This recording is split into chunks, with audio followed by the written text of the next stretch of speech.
राजनीति से काम तक,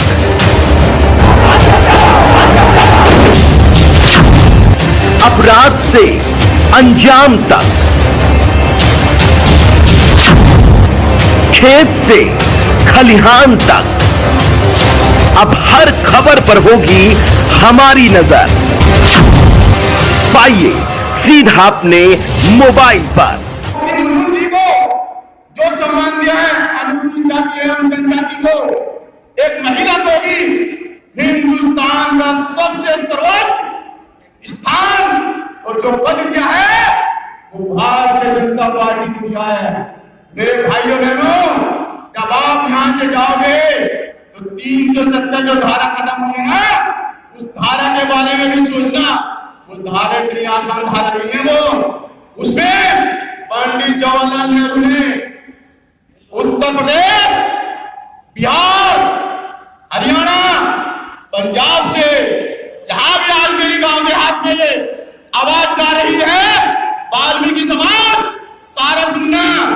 उन्होंने पंडित जवाहरलाल नेहरू ने ट्रकों से वाल्मीकि समाज को भरकर कश्मीर पहुंचाया था। और कश्मीर किस लिए पहुंचाया था? वहां के मलमूत्र साफ करने के लिए, वहां की सफाई करने के लिए। माननीय नरेंद्र मोदी जी ने 370 धारा खत्म करके वाल्मीकि समाज को वोट देने का अधिकार दिया। अधिकार के साथ साथ उन्हें वहां रहने की व्यवस्था, उनको वो जमीन खरीद सकते हैं, वो पढ़ सकते हैं, वो लिख सकते हैं, और पढ़ लिख कर आप एक अधिकारी बन सकते हैं, आप एक इंसान बन सकते हैं। वहां पर इंसान नहीं, वो जानवर की जिंदगी जी रहे थे। इसलिए मेरे भाइयों बहनों, आप यहां से जाना तो इस बारे में जरूर सुनना और सोचना कि मोदी जी को वोट क्यों देनी है। उत्तर प्रदेश के अंदर योगी जी जैसे जो आपके मुख्यमंत्री हैं, उन्होंने मजदूर, गरीब, किसान और ऐसा है लोगों की जो जमीन हाथ कर लेते थे आदम जी, उनके हलक में से उनकी जमीन निकालकर उनके ऊपर बुलडोजर चलाकर, बुलडोजर बाबा नाम माननीय योगी जी का ऐसी नहीं है, इसलिए बुलडोजर बाबा जिंदाबाद। उत्तर प्रदेश जनपद हापुड़ कस्बा धौलाना राज शगुन मैरिज होम में अनुसूचित जाति का आयोजन किया गया, जिसमें क्षेत्र के गरीब मजदूर लोगों को सरकार की योजनाओं के बारे में अवगत कराते हुए और भारत देश के संविधान निर्माता बाबा डॉक्टर भीमराव अंबेडकर जी के विचारधाराओं पर चलने को लेकर सम्मेलन में अपने विचार रखते हुए कहा कि बाबा साहब भीमराव अंबेडकर जी के संविधान से ही देश चल रहा है। बाबा साहब भीमराव अंबेडकर जी के संविधान से ही देश के प्रधानमंत्री नरेंद्र मोदी जी हैं। इस सम्मेलन में क्षेत्र के तमाम लोग और भाजपा के पदाधिकारी व कार्यकर्ता मौजूद रहे। सम्मेलन में धौलाना के ब्लॉक प्रमुख निशांत सिसोदिया ने कहा कि अब की बार जो बाबा साहब भीमराव अंबेडकर जी का सपना है, उस सपने को प्रधानमंत्री नरेंद्र मोदी जी पूरा करेंगे और सरकार की योजनाओं का लाभ लोगों को घर घर तक पहुंचाने का काम करेंगे, आय का काम करेंगे। देखते मौर्य गौतम की खास रिपोर्ट, जनपद हापुड़, उत्तर प्रदेश। लोकसभा चुनाव को लेकर के क्या कहना चाहिए?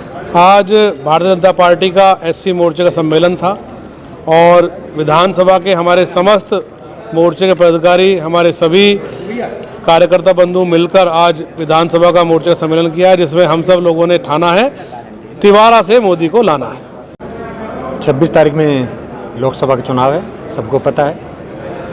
निरंतर धौलाना विधानसभा के अंदर हमारी भारतीय जनता पार्टी की जो टीम है वो निरंतर कार्य कर रही है, चाहे युवाओं का मामला हो, महिलाओं का मामला हो, एसटी समाज का मामला हो, ओबीसी हो, जर्नल हो, सभी जातियां हमारे साथ है, 36 की 36 बरादियां। और मैं अपने मान के चलता हूं कि आने वाला जो 26 तारीख है और जिस दिन वोट खुलेंगी, धौलाना विधानसभा की जो जीत होगी वो गाजियाबाद अव्वल नंबर पे होगी। तो किन मुद्दों को लेकर के चुनाव होगा? हमारा मुद्दे जो विकास का मुद्दा है, सुरक्षा का मुद्दा है। आज से पहले आप देखिए कितने दंगे थे प्रदेश के अंदर, आज बताइए 10 साल में कोई दंगा हुआ? तो मेन हमारा मुद्दा सुरक्षा का मुद्दा है। अंतिम व्यक्ति तक जो विकास है वो अंतिम व्यक्ति तक जाए, इस चीज़ के लिए। तो 2024 का चुनाव आने वाला, देश की जनता को क्या संदेश देना चाहेंगे आप? पर देश की जनता को ये संदेश देना चाहेंगे कि मोदी जी के नेतृत्व में जो नेक्स्ट सरकार बन रही है वो तो कुछ बचे हुए कार्य हैं, जनसंख्या नियंत्रण है और जो बचे हुए कार्य हैं उन कार्यों को पूरी होगा और एक पूरे विश्व में एक मोदी के नेतृत्व में देश का नेतृत्व होगा।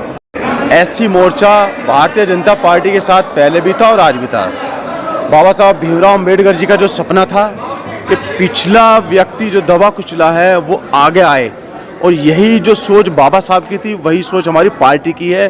जो सबसे पिछली पंक्ति का व्यक्ति है वो सबसे आगे आए, वो भी उस पर भी ध्यान दिया जाए।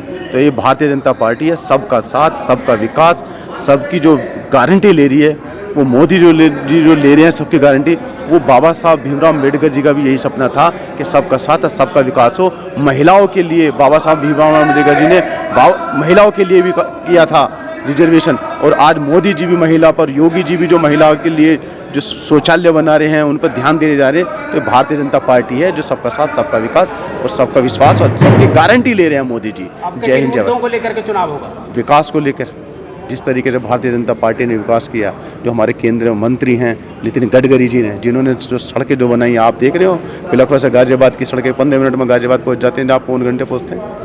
अनुसूचित जाति सम्मेलन जो है इतना विशाल सम्मेलन हुआ है, शायद इतनी बड़ी बैठक धौलाना में आज से पहले हुई हो, और काफ़ी संख्या में दलित यहाँ पे जोश देखने से ही बन रहा है कि इस बार 400 पार और फिर से मोदी सरकार वाला जो हमारा ये स्लोगन है वो पूरा होने जा रहा है। और इस बार हम 400 पार करके ही मानेंगे, और इस सीट को भी हम अतुल गर्ग जी की जो सीट है बहुत ही भारी मतों से विजय बनेगी ये सीट, और 400 पार इस बार होने ही होने हैं, इसमें कोई संदेह नहीं है। भारतीय जनता पार्टी पूर्ण बहुमत से फिर से अपनी सरकार बना रही है। किन मुद्दों को लेकर के चुनाव होगा? हमारा जो मुद्दा है विकास के नाम का मुद्दा है। देखिए, हमने ऐसे क्षेत्रों में विकास कराया है जहां पे कभी विकास नहीं हुआ। हमारा एक ही नारा है, सबका साथ सबका विकास। मैं Swati Chauhan, principal of AGS school, धन्यवाद करना चाहती हूँ सभी पेरेंट्स को जिनके बच्चे हमारे स्कूल में पढ़ रहे हैं, और मैं उम्मीद करती हूँ कि आगे और भी बच्चे हमारे स्कूल में बढ़ें, क्योंकि आप ही लोगों की सहायता और आप ही लोगों की मदद के प्यार के वजह से आज हम यहाँ तक पहुँचे हैं। जैसा कि आप सभी जानते हैं, नया सेशन स्टार्ट हो चुका है, हमारे एडमिशन्स स्कूल में स्टार्ट हो चुके हैं। तो उम्मीद करती हूँ कि आप सभी अपने बच्चों को यहाँ पर लेके आएँ और इनका स्कूल में एडमिशन करवाएं। आप सभी जानते हैं कि हमारे स्कूल का इंफ्रास्ट्रक्चर कितना बड़ा है, प्लेग्राउंड कितना बड़ा है। हम बच्चों को नई से नई फैसिलिटीज़ प्रोवाइड करवाने की पूरी कोशिश कर रहे हैं। आप जानते हैं, आप सभी ने देखा भी है कि प्लेग्राउंड में हम बच्चों के लिए स्पोर्ट्स की नई एक्टिविटीज़ प्रोवाइड करवा रहे हैं, जैसे कि बच्चों के लिए फुटबॉल, कबड्डी, क्रिकेट, इन सब के कोर्ट बन रहे हैं और बन भी चुके हैं। बच्चे एंजॉय भी करते हैं। काफ़ी सारी एक्टिविटीज़ भी हमारे स्कूल में करवाई जाती हैं। प्ले नर्सरी क्लास के लिए हम लोग इंट्रोड्यूस करवा रहे हैं स्मार्ट बोर्ड फैसिलिटीज़, ताकि बच्चों को हम एजुकेशन प्रोवाइड कर सकें।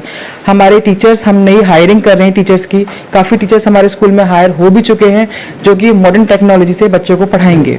बाकी आप सभी जानते हैं कि हमारे स्कूल में बिल्डिंग बहुत अच्छी है, अंदर क्लासरूम्स बहुत स्पेशियस हैं, बच्चों को किसी प्रकार की कोई असुविधा नहीं होती है। बच्चों की सुविधा और बढ़ाने के लिए हम लोग जल्द से जल्द कोशिश कर रहे हैं कि सारे क्लासरूम्स एसी हम बच्चों को प्रोवाइड करवा सकें। सेकेंड थिंग, हम लोग की ट्रांसपोर्ट की फैसिलिटी में बच्चों को कोई दिक्कत नहीं होती है। सारी गाड़ियाँ ऑन टाइम जाती हैं, ऑन टाइम बच्चों को पिक करती हैं, बच्चों को ड्रॉप करती हैं। किसी चीज़ की कोई परेशानी हमारे स्कूल की तरफ से नहीं होती है। धन्यवाद।